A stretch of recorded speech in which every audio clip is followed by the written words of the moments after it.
Hello, good morning students. Today we are going to start most important sum of this chapter. આ ચેપ્ટરમાં આજના સમમાં જે આપણે point સમજવાના છે એ પોઈન્ટ નોર્મલી તમને એક્ઝામમાં કન્ફર્મ પૂછાય છે. તો જોઈએ આજના સમમાં શું 20 પોઈન્ટ છે. The balance sheet of Anand Limited as on 31st March 20 was as follow. Share capital A equity share each of 160 paid up. Okay, so fully paid up share nothing, and we have already learned this point. When any equity share is partly paid up, तो એની effect શું આવશે? તો પહેલી effect ક્યાં આવશે?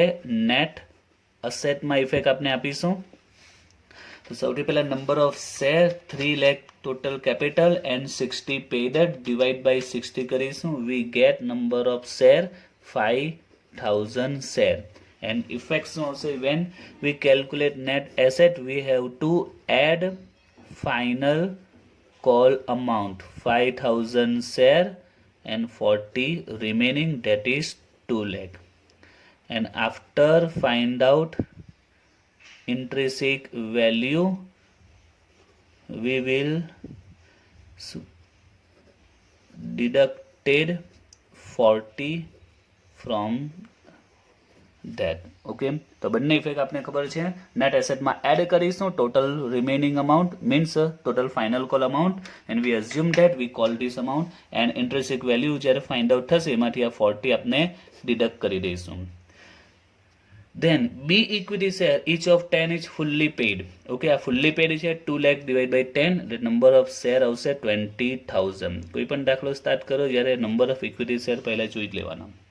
તો આજના દાખલાનો જે મેઇન પોઈન્ટ છે that is there are not one equity share, there are 2 equity share. Okay, તો ક્વેશ્ચનમાં આજે આપણે મેઇન આની એન્ટ્રી સમજવાના છે કે when there is a given more than one equity share, then what will be effect in intrinsic and also in market value. એક કરતા વધારે ઇક્વિટી શેર હશે તો એની ઇફેક્ટ ઇન્ટ્રિન્સિક વેલ્યુ પર કેવી આવશે અને માર્કેટ પર કેવી આવશે આપણે જોઈશું. Then preference capital given, debentures, provision for taxation, then proposed dividend is also given, equity and preference. Okay, the another new point for today's sum, that is proposed dividend and 2 types of equity share. Current liabilities માં creditors છે land, machinery, goodwill, stock and cash. Okay, other information માં value of goodwill is to be considered nil. Question માં આપ્યું છે goodwill ની value કેટલી લેવાની છે? nil લઈશું, means 0. Market value આપી છે land ની 6,01,000. The company's average annual profit of last 3 years after deducting tax at 50% 190. Average annual profit given. Remember this, average annual profit and after tax. Okay, profit is average and also after tax. It means we have to deducted only preference dividend. The expected rate of return on capital employed in this type of business 10%. Rupees 50,000 is to be transferred to GR. GR માં 50,000 transfer કરવાના છે, તો we will minus it from profit. Profit માંથી આપણે GR માં amount transfer કરીશું. We will deduct this amount from average profit. Find out fair value of both types of equity share. Because there is a 2 types of equity share, we have to find out value for both types equity share. Okay, let's start the sum. First of all, we will find out intrinsic value, and for that we will calculate net asset. Total asset minus total liability. Look at the asset. There is a land, machinery, goodwill, stock and cash. And goodwill value is nil, 0. Okay, so we don't show this. It's okay. Land. There is a value of land. Market value is given 6,01,000. And there is not any information about machinery, stock and cash. So we will consider its book value. Then liability. There is a debenture, provision for taxation. It's a liability but we don't show in calculation. I show you after that. And creditors. Actually there are 3 liabilities: debentures, provision for taxation and creditor. Look at the calculation. Land already given, market value 6,01,000, machinery 320, goodwill there is a nil, so 0, stock 90 and cash 70. Okay, total 10,81,000. Now liabilities, there is a debenture 250, provision for taxation 80 and creditors 40. Now proposed dividend is also taken as a liability. Proposed dividend is also taken as a liability, but there is a proposed dividend on equity and preference. First of all, remember, equity proposed dividend did not affect, not in a intrinsic value, not in a market, not in a fair. એટલે કે ઇક્વિટીનો જે propose dividend છે એની કશે કોઈ effect આવતી નથી, because we are find out value of equity share, so that we don't consider propose dividend of equity. આપણે ઇક્વિટીની જ અહીંયા કેલ્ક્યુલેશન કરીએ છીએ, તો ઇક્વિટીનું ડિવિડન્ડને આપણે કન્સિડર કરીશું નહીં. ઓકે, આપણે ઇક્વિટીની એકચ્યુઅલ વેલ્યુ કેટલી છે એ ફાઇન્ડ આઉટ કરીએ, તો ઇક્વિટીનું જે પણ લાયબિલિટી હશે, નોર્મલી લાયબિલિટી ડિવિડન્ડ જ હોઈ શકે, બીજી આવશે નહીં, તો એને આપણે કન્સિડર કરીશું નહીં. ફોર એક્ઝામ્પલ, અગાઉ આપણે ક્વેશ્ચનમાં રિઝર્વ આપતા હતા, જનરલ રિઝર્વ. હવે જનરલ રિઝર્વને આપણે શું કર્યું, આપણે અબ્ઝોર્પ્શનમાં બની ગયા છે, જ્યારે અકાઉન્ટ ક્લોઝ કરતા હતા તો એ જનરલ રિઝર્વ આપણે ઇક્વિટી શેર હોલ્ડરના અકાઉન્ટમાં ટ્રાન્સફર કરતા હતા, બીકોઝ જનરલ રિઝર્વનો એકચ્યુઅલ જે શું કહેવાય, જનરલ રિઝર્વ જે કોને મળવી જોઈએ એકચ્યુઅલ, એના માટે જે એના ઓનર છે તે ઇક્વિટી છે, તો આપણે જનરલ રિઝર્વ ઇક્વિટી હોલ્ડરને ટ્રાન્સફર કરતા હતા, રાઈટ. તો પ્રપોઝ ડિવિડન્ડ પણ ઇક્વિટીનું છે. તો અહીંયા યાદ રાખવાનું છે કે જ્યારે તમે ઇક્વિટીની વેલ્યુ ફાઇન્ડ આઉટ કરો છો, તો ઇક્વિટીની જે પણ લાયબિલિટી હોય, ઇક્વિટીને લગતી જે પણ અસેટ લાયબિલિટીને કન્સિડર નહીં કરીશું, દેટ ઇઝ રિઝર્વ. આપણે એક પણ ક્વેશ્ચનમાં રિઝર્વને કન્સિડર નહીં કરતા, જે એકચ્યુઅલી ઇક્વિટી શેર હોલ્ડરનું કહેવાય. એ જ રીતે પ્રપોઝ ડિવિડન્ડ એ પણ ઇક્વિટી શેર હોલ્ડરનું છે, એને પણ આપણે કન્સિડર કરીશું નહીં. But we will consider propose dividend on preference share, because here we consider preference capital, its error dividend and also its proposed dividend. જે શરૂઆતમાં સ્ટાર્ટિંગમાં જે સ્ટેપ હતા એમાં તમને ઓલરેડી મેં પ્રેઝન્ટ કરેલું છે, પ્રેફરન્સ કેપિટલ, એનું એરર્સ ઓફ ડિવિડન્ડ, એનું પ્રપોઝ ડિવિડન્ડ. તો remember this, when we calculate net asset we ignore any reserve and propose dividend on equity. Equity related જે પણ અસેટ કે જે પણ પર્ટિક્યુલર્સ હશે એને આપણે ઇગ્નોર કરીશું. ક્લિયર? એને આપણે કન્સિડર કરીશું નહીં. બટ પ્રેફરન્સનું કેપિટલ આપણે કન્સિડર કરીએ છીએ, એનો એરર્સ ડિવિડન્ડ કન્સિડર કરીએ છીએ, તો પ્રપોઝ ડિવિડન્ડ પણ આપણે કન્સિડર કરીશું. Next step, preference capital minus કરીશું, that is 1 lakh, and propose dividend also we will deducted, that is 20,000, and we got net asset 5,91,000. But one equity share, a equity share is not fully paid up, it's a partly paid up. Okay, there is a final call of 40, so we assume that we call that money 5,000 share, each of 40 rupees, 5,000 each of 40, 2 lakh, total 7,91,000. Okay, અગાઉના વિડીયોમાં આ point ડિટેલમાં આવી જ ગયો છે. તો so we get final net asset, that is 7,91,000.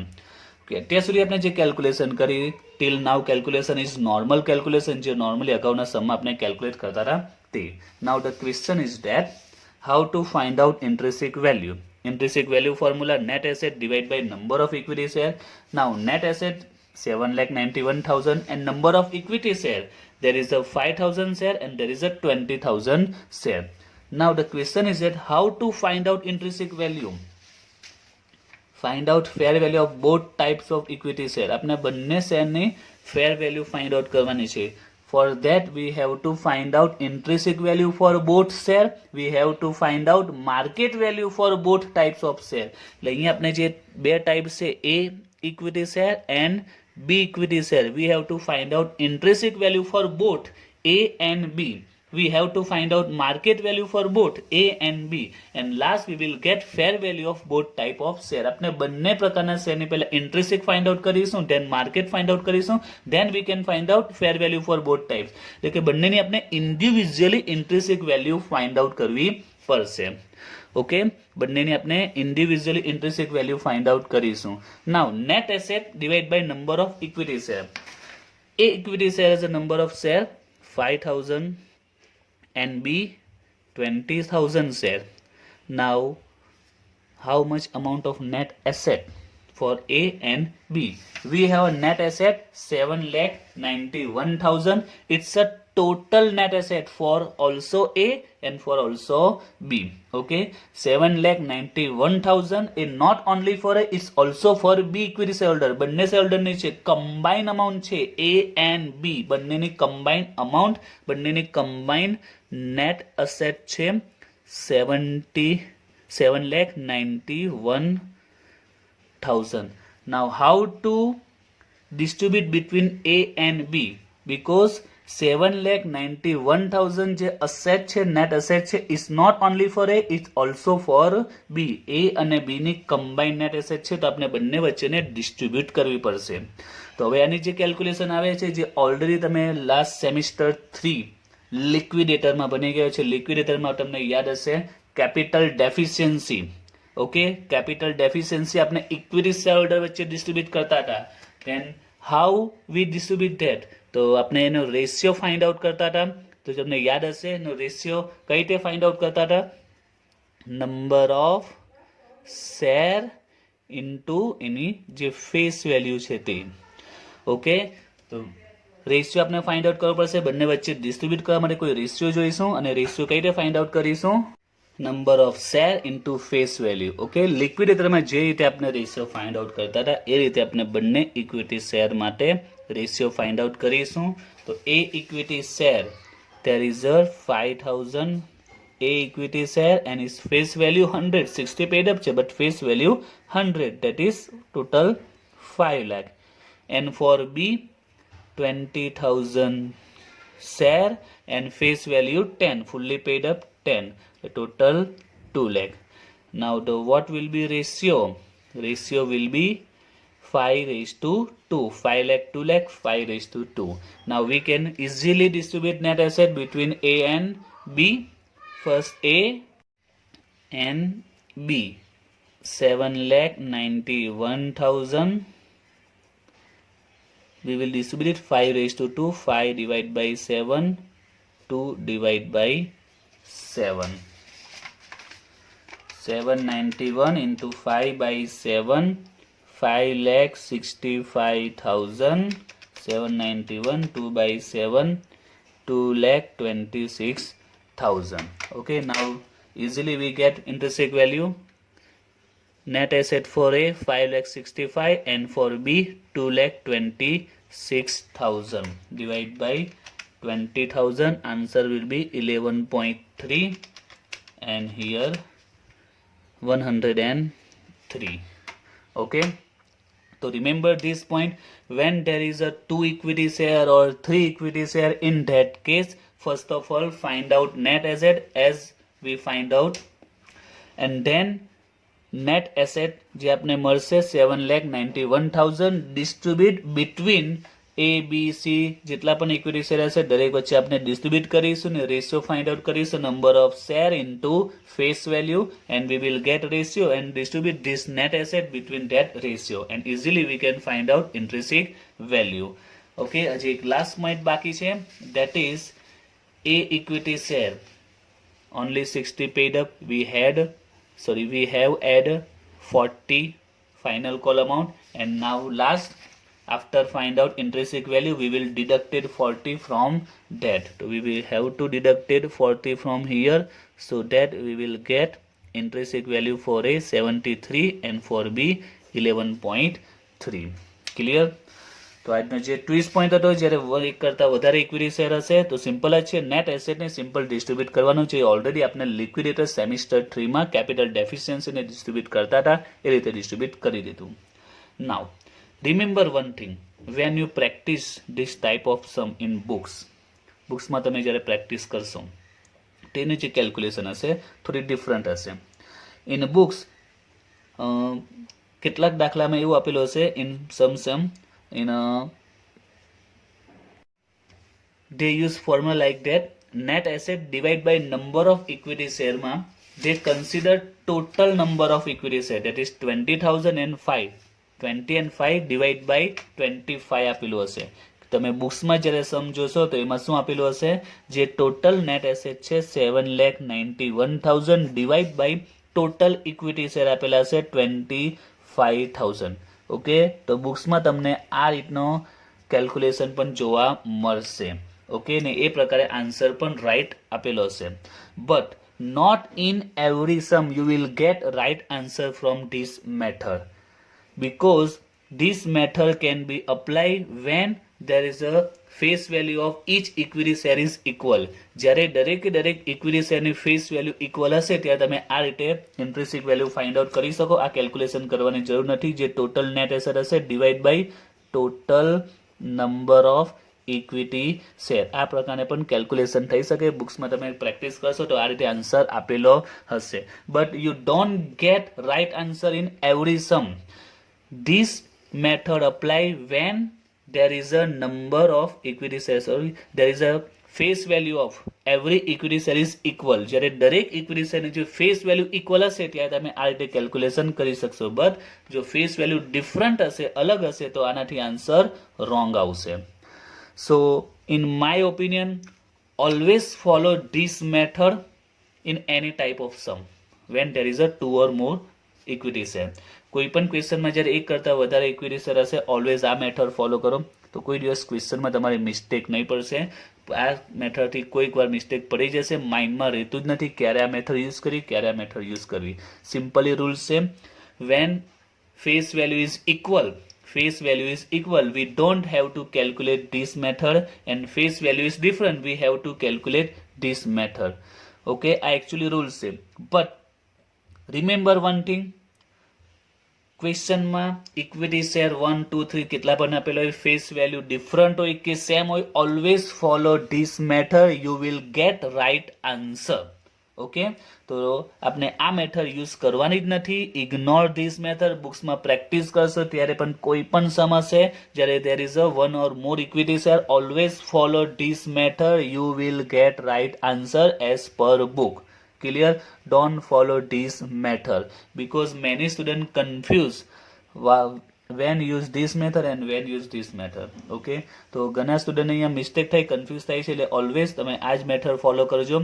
જ્યારે પણ ક્વેશ્ચનમાં એક કરતાં વધારે ઇક્વિટી શેર જોવા મળે તો નેટ એસેટને તમે રેશિયોમાં ડિસ્ટ્રીબ્યુટ જ કરજો, તમને ફાઇનલ આન્સર મળી જશે. એક સ્ટેપ વધારે કરવું પડશે but you get the right answer. Okay, right answer is important, not a more calculation. વધારે કેલ્ક્યુલેશન કરી ઇમ્પોર્ટન્ટ નથી, રાઇટ આન્સર આવે તે ઇમ્પોર્ટન્ટ છે. ક્લિયર? તો બુક્સમાં તમને આ રીતે જોવા મળશે. એ ખોટું નથી, એ પણ રાઇટ છે, પણ એમાં મિસ્ટેક પડે છે ઘણા સ્ટુડન્ટની. એટલે ઓલવેઝ હું કમ્પલસરી આ મેથડ ફોલો કરાવું છું જેથી કોઈ દિવસ મિસ્ટેક નહીં પડશે.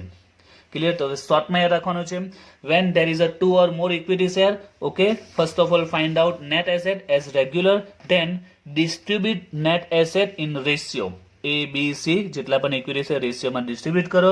દેન find out intrinsic value individually. A, B, C જેટલા પણ શેર દરેકની ઇન્ડિવિજ્યુઅલી તમે ઇન્ટ્રિન્સિક વેલ્યુ ફાઇન્ડ આઉટ કરી શકો છો. Okay, now V start a calculation of market value. તો માર્કેટ વેલ્યુમાં જ્યારે એક કરતાં વધારે ઇક્વિટી શેર હશે, van there is a 1 or more equity share, it's not affect market value very much. Okay, we will take a step in intrinsic value, some other step. Okay, intrinsic value માં આપણે કંઈક નવા અલગ step જોવા પડે છે, જ્યારે market વેલ્યુમાં એટલા ડિફરન્ટ સ્ટેપ આવતા નથી. ઓકે, જેમ આપણે કેલ્ક્યુલેશન કરીએ તે રીતે જ કેલ્ક્યુલેશન સ્ટાર્ટ કરીશું. Okay, first of all we will find out average profit. Average after deducted tax profit is given. Okay, average net profit after tax is given 190. After tax profit is given, so that we will have to deduct it only preference dividend, but there is a point of reserve. 15,000 is transferred to reserve, so we will transfer it, so it will be less from profit, transfer to general reserve 50,000, and we got net profit, average net profit 140. Then we will deduct it preference dividend 1 lakh capital and 12% rate of dividend, and we will get dividend preference at 12,000. So finally average net profit for equity shareholder 1,28,000. Okay, market વેલ્યુમાં જે step આપણે follow કરીએ છીએ આપણે એ રીતે follow કરીશું, answer આવી જશે. Then next step is find out rate of dividend. Okay, rate of dividend formula average net profit divide by paid up equity share capital into 100. Now net profit 128, paid up equity share capital, paid up equity share capital, paid up equity share capital, equity share capital. There are two type of capital equity. Now we will show here paid up. First of all, A paid up capital 3 lakh, B paid up capital 2 lakh.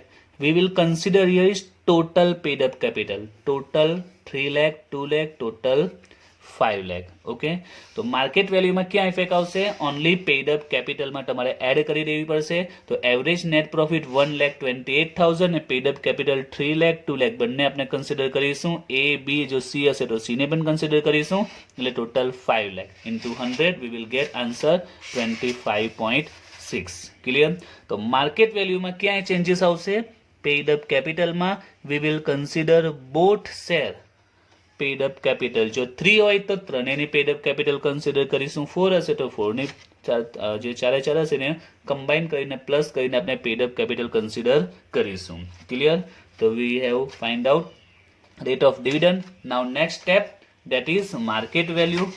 Market value નો formula rate of dividend divide by expected rate of return into paid up value per share.